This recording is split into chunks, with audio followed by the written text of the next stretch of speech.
Hello दोस्तों, स्वागत है आपका हमारे इस चैनल डिवाइन स्पिरिचुअल एसेंस पर। आज हम आपको बताएंगे कि महामृत्युंजय मंत्र की रचना किसने और क्यों की। तो चलिए बढ़ते हैं अपनी आज की वीडियो की ओर। महामृत्युंजय मंत्र का जप भगवान शिव को प्रसन्न करने के लिए किया जाता है और साथ ही इस मंत्र के जप से अकाल मृत्यु से रक्षा भी होती है। ऐसा माना जाता है कि अगर किसी के घर में कोई गंभीर रूप से बीमार तो महामृत्युंजय मंत्र का रोजाना 108 बार जप करने से शीघ्र ही लाभ होने लगता है।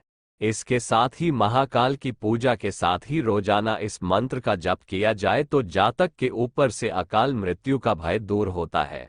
आज हम आपको बता रहे हैं इस चमत्कारिक मंत्र की उत्पत्ति के बारे में और इससे जुड़ी कहानी के बारे में। शिवजी के अनन्य भक्त मृकंड ऋषि संतानहीन होने के कारण दुखी रहते थे। विधाता ने उनकी तकदीर में संतान का योग नहीं दिया था। मृकंड ने सोचा कि महादेव संसार के सारे विधान बदल सकते हैं तो क्यों न भोलेनाथ को प्रसन्न करके यह विधान भी बदलवा लिया जाए।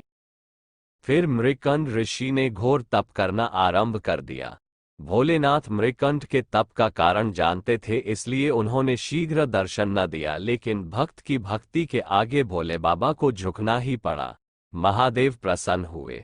उन्होंने ऋषि को कहा, मैं विधान को बदलकर तुम्हें पुत्र का वरदान दे रहा हूं, लेकिन इस वरदान के साथ हर्ष के साथ विषाद भी होगा। भोलेनाथ के वरदान से मृकंड को पुत्र हुआ जिसका नाम मार्कंडेय पड़ा।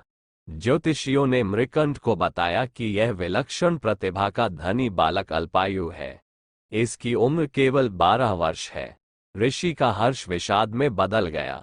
मृकंड ने अपनी पत्नी को आश्वस्त किया, जिस ईश्वर की कृपा से संतान हुई है वही भोले इसकी रक्षा करेंगे। भाग्य को बदल देना उनके लिए सरल कार्य है। मार्कंडेय बड़े होने लगे तो पिता ने उन्हें शिव मंत्र की दीक्षा दी। मार्कंडेय की माता बालक के उम्र बढ़ने से चिंतित रहती थी। उन्होंने मार्कंडेय को अल्पायु होने की बात बता दी। मार्कंडेय ने निश्चय किया कि माता पिता के सुख के लिए वह उन्हीं भगवान शिव से दीर्घायु होने का वरदान लेंगे जिन्होंने जीवन दिया है। 12 वर्ष पूरे होने को आए थे। मार्कंडेय ने शिवजी की आराधना के लिए महामृत्युंजय मंत्र की रचना की और शिव मंदिर में बैठकर इसका अखंड जाप करने लगे। समय पूरा होने पर यमदूत उन्हें लेने आए। यमदूतों ने देखा कि बालक महाकाल की आराधना कर रहा है तो उन्होंने थोड़ी देर प्रतीक्षा की। मार्कंडेय ने अखंड जप का संकल्प लिया था। वह बिना रुके जप करते रहे। यमदूतों का मार्कंडेय को छूने का साहस न हुआ और लौट गए। उन्होंने यमराज को बताया कि वे बालक तक पहुंचने का साहस नहीं कर पाए। इस पर यमराज ने कहा कि मृकंड के पुत्र को मैं स्वयं लेकर आऊंगा। यमराज मार्कंडेय के पास पहुंच गए। बालक मार्कंडेय ने यमराज को देखा तो जोर जोर से महामृत्युंजय मंत्र का जप करते हुए शिवलिंग से लिपट गया। यमराज ने बालक को शिवलिंग से खींचकर ले जाने की चेष्टा की, तभी जोरदार हुंकार से मंदिर कांपने लगा। एक प्रचंड प्रकाश से यमराज की आंखें चुंधिया गईं। शिवलिंग से स्वयं महाकाल प्रकट हो गए। उन्होंने हाथों में त्रिशूल लेकर यमराज को सावधान किया और पूछा, तुमने मेरी साधना में लीन भक्त को खींचने का साहस कैसे किया? यमराज महाकाल के प्रचंड रूप से कांपने लगे।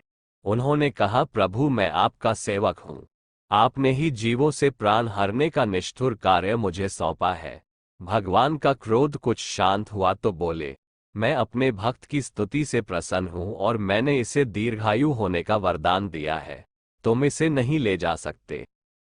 यम ने कहा, प्रभु आपकी आज्ञा सर्वोपरि है। मैं आपके भक्त मार्कंडेय द्वारा रचित महामृत्युंजय का पाठ करने वाले को त्रास नहीं दूंगा। महाकाल की कृपा से मार्कंडेय दीर्घायु हो गए। तो इस तरह उनके द्वारा रचित महामृत्युंजय मंत्र काल को भी परास्त करता है।